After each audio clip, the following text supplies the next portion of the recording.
মহালয় হলো পিতৃপক্ষ এবং দেবীপক্ষের সন্ধিক্ষণ। এর মাধ্যমে দুর্গাপূজা উৎসবের সূচনা করা হয়।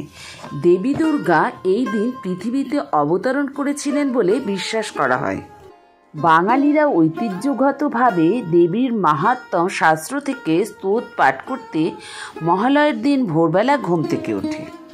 মহিষাসুরমর্দিনী নামে পরিচিত গান ও মন্ত্রগুলি শোনার জন্য প্রত্যেক বাঙালি পরিবার ভোরবেলা ঘুম থেকে ওঠে।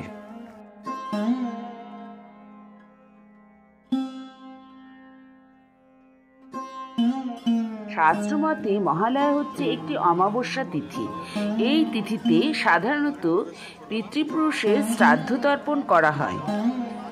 এই তর্পণ করলে পিতৃপুরুষরা নরক যন্ত্রণা থেকে মুক্তি পেয়ে আমাদের আশীর্বাদ প্রদান করে।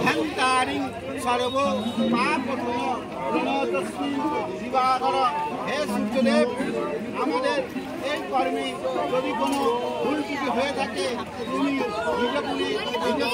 হিসাবে আমাকে ক্ষমা করে দিও। এছাড়া মহালয়ের দিন দেবী দুর্গার বোধন করা হয়। বোধন অর্থ জাগরণ।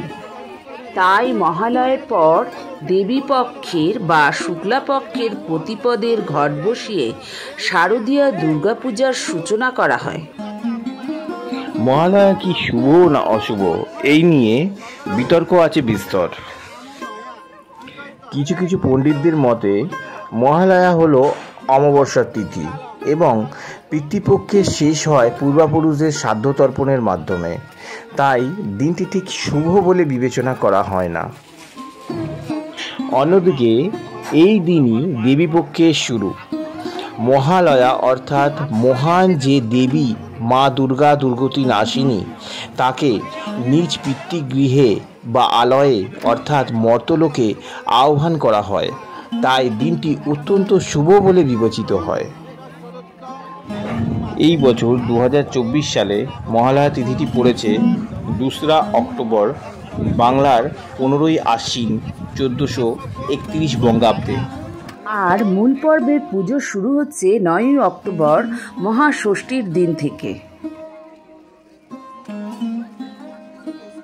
পুজোর দিনগুলো আপনাদের সকলের ভালো কাটুক, আনন্দে কাটুক, এই কামনা করে আজকের ভিডিও এখানেই শেষ করলাম। আবার দেখা হচ্ছে নতুন ভিডিওতে। নমস্কার।